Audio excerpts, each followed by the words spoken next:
Hi, everybody. Welcome and thank you for joining me for our almost daily session of royal and not so royal discussions. Today's news fits in perfectly with a sort of series of how, why, and whens when it comes to the Sussexes. You see, I think people are so sick of them that everyone is starting to care less and less, and we, myself included, are so saturated from their overexposure that we can barely look at them. And that, my dear friends, is a dangerous thing, a very dangerous time, because as we turn away, become bored, or simply so sick of them that we can't bear to see them or listen to them, they are still doing what they did before. And I would even say that they are escalating their behavior. So while we may be removing Meghan's fuel, the thing which drives her narcissism, we are also giving them the room, the space, and privacy to move, cajole, manipulate, and con people in. So in a way, we have a responsibility to keep an eye on these two. They are the walking, talking epitome of what is wrong in our society, where there are rules for me, but not for thee, where the rich and the elite literally get away with murder. And I think I'm not the only one who has had enough of that, whether it is Harry or Hunter or Meghan or whoever. I say enough. In a way, the tide does seem to turn a little, even in the court system. We know Harry tried to appeal the decision not to let him have automatic metropolitan and royal protection, but now the appeal has been denied. Another development is that he also appealed against having to pay the Home Office's cost.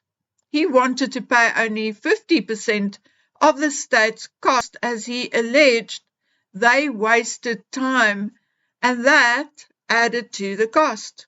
Well, the judge basically laughed at him, in my opinion, but granted that the state dragged their feet at one point and said, "Okay, Harry, we'll give you a discount, but you are still going to pay 90% of more than £500,000. And remember, my dear friends, that excludes his own legal costs.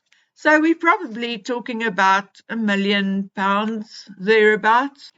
So that is indeed a small victory for justice, but money and principle are two different things. What I and most of you want is the truth, good or bad. We want the truth. In my opinion, it is the lies, the cloak and dagger, the hiding of facts which is causing more damage than anything else. The lies in itself is almost comical, but the fact that there are no repercussions, no disciplinary actions for some of those filthy lies is what is doing the damage, and what is indeed making the king and his reign look weak, and at this point almost non-existent. Okay, so one of the things we know the King, Prince William, courtiers, likely the Privy Council, and likely everyone else is fully aware of, because it actually happened in the palace, was called out and became part of a court case and was all over in almost every newspaper, are indeed the bullying allegations against Meghan, and to a lesser extent also against Harry. We also know that after the palace's investigation, the Queen decided not to make the findings public. It came as no surprise when this happened. And why? Well, because it happened before. Now, I'm not going to go into the details right now, but after the court cases against Harold Brown and Paul Burrell, there was an investigation into Prince Charles's conduct. An investigation led by his private secretary, which was indeed laughable. But never mind. At the end of the day, it was all hidden, swept under the rug, and like in the bullying investigation, all the public got was a statement issued to the media and end of story, or so everyone thought. With time, things started leaking little by little, and today one can read about all the anomalies, the meetings with the Queen, etc., in books all over the globe. Now, I predict the same is going to happen with these bullying allegations and the bullying scenario, except for one difference.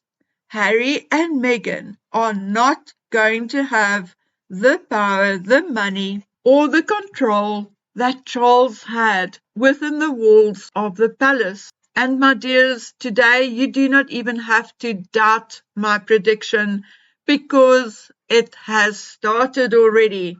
Yes, indeed, Samantha Cohen, Meghan's ex-aide, has dropped a few hints in an interview with the Herald Sun.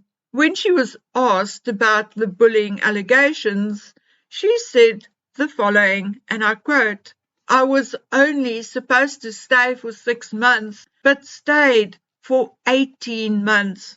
We couldn't find a replacement for me, and when we did, we took them on tour to Africa with Harry and Meghan to show them the ropes, but they left or quit as well while in Africa." Okay, well, I'm not going to give the game away, but give me some time and I'll bring you more on this particular story. For now, the point is that these replacements quit while on tour in Africa, while being shown the ropes, not even after working for Meghan or for the Harkles for a while.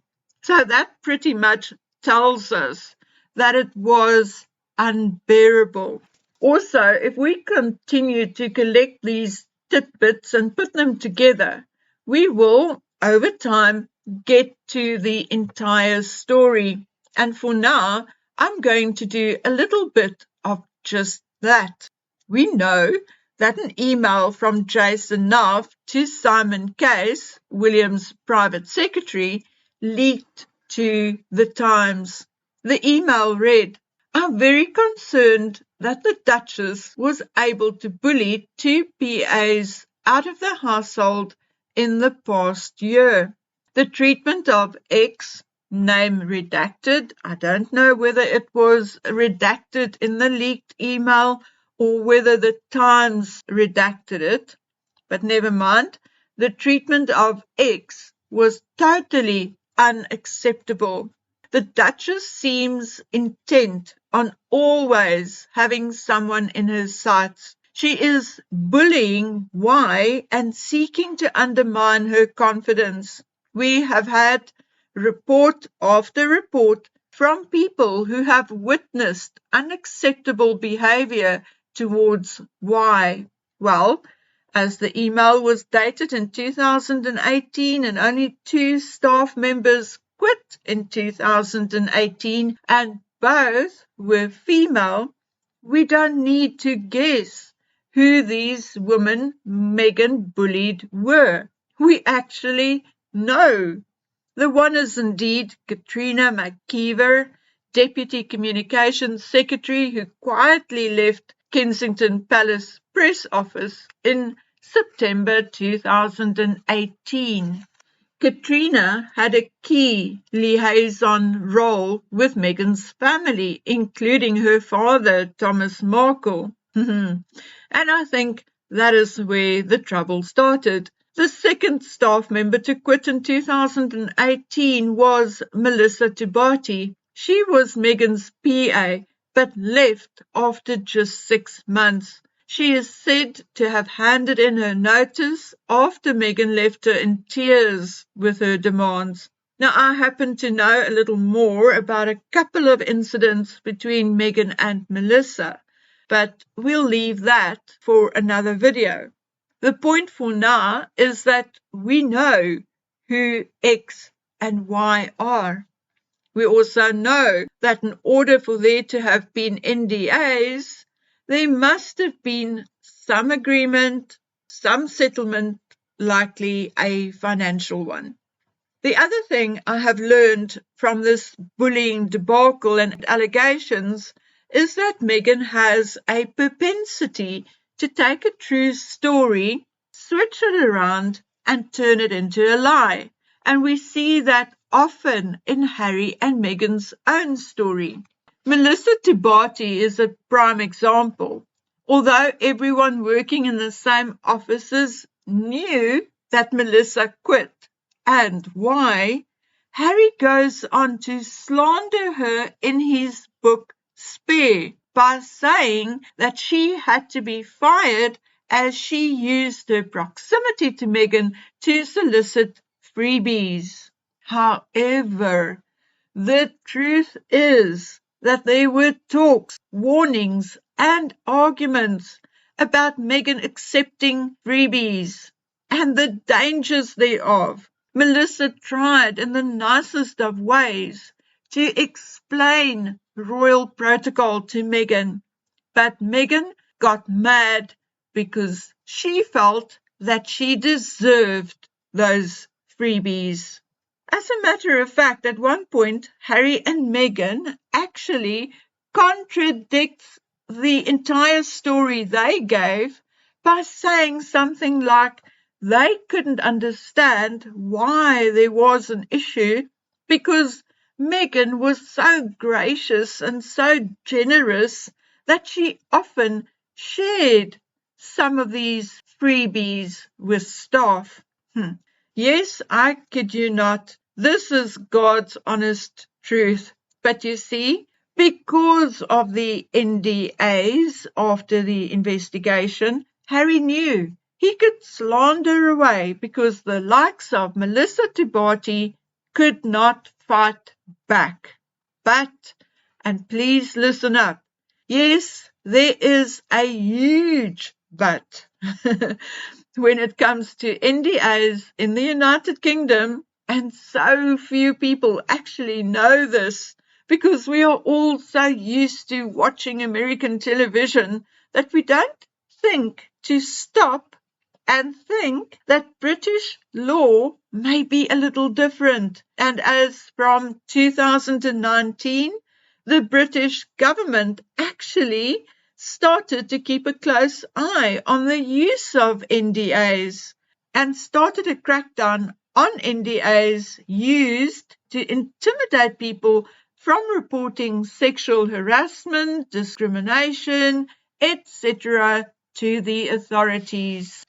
Although the United Kingdom government hasn't yet put legislation in place to protect people from the misuse and abuse of NDAs, it is already widely accepted by state and the courts that NDAs are only enforceable as long as they are being used for legitimate business purposes and not as so-called gagging clauses, which may prevent employees from reporting issues such as harassment, etc.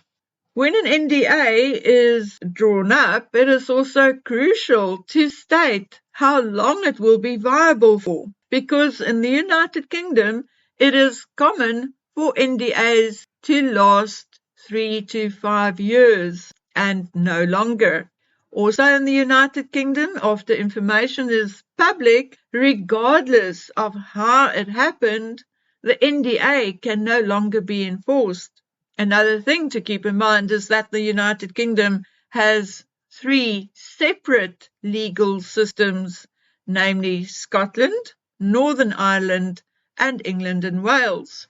And what applies in the one does not always apply in the other. So, what I am telling you is that if Meghan bullied staff to the point of quitting, which we know she did, NDAs are not going to protect her forever. And no, I don't mean that we will have to wait for 5 years, We only need to wait and hope for one of these people to meet the right lawyer, because to date they have been gaslighted and manipulated, and unfortunately I suspect that there is an element of fear in the mix as well. But we won't talk about that, not now, not here. So I do not think I have to even question why the whole truth has not been exposed yet. The only point left to make is that this is yet another instance of Meghan and Harry having acted like the worst kind of human beings, where they have hurt people, cost them their jobs, and some even their reputations, where ordinary hard-working people suffered the consequences of Harry and Meghan's vile behaviour and actions, but where they once again got to and were allowed to walk away scot-free. In whose world is that fair? Has Meghan learned her lesson through this debacle? No, she has not. Her behaviour continues to this very day. Staff are still coming and going. Insiders tell how a number of executives and staff have left Archwell Productions. Some we know about, and some we don't even know about. The insider says that everything with Harry and Meghan is fraught and complicated because they want complete control. They are stubborn to the point of alienating people. Here are only a few people who left Archwell. Well, the ones we know of. Mandana Dayani, who was president of Archwell from May 2021 to December 2022. Ben Browning, who left in 2023, Bennett Levine, who was the production manager, left in January, as did Rebecca Sananes, and Nishika Campbell, the SVP of scripted TV, also lasted less than 2 years. So I said this before, and I'll say it again. Meghan will not stop until she is stopped. And there's only one way to stop her, and that is to take all her power, namely her titles and her money. Total embarrassment. But currently, we are all ruled by fear. Fear of losing our incomes and fear of losing our voices. The palace has silenced people before, has done it for many, many years. And Harry was taught well, and along with his training comes a ruthless wife, somebody with no conscience or empathy. That, my dears, is scary. But soon, I'm telling you, soon, someone will be brave enough. Soon, very, very soon. The decline, the breaking point is approaching fast and from all sides. We just need to learn to put all the small pieces together and build the bigger picture. Okay, guys, I will be back soon because somewhere we touched a nerve yet again. And the news, gossip, and stories are once again coming in faster than it has in months, but not the kind of media fodder stories we are normally partial to. So obviously what I got, and I'm sure I'm not the only one, needs careful scrutiny. So guys, please take care of yourselves and each other until we meet again on the next video. Bye.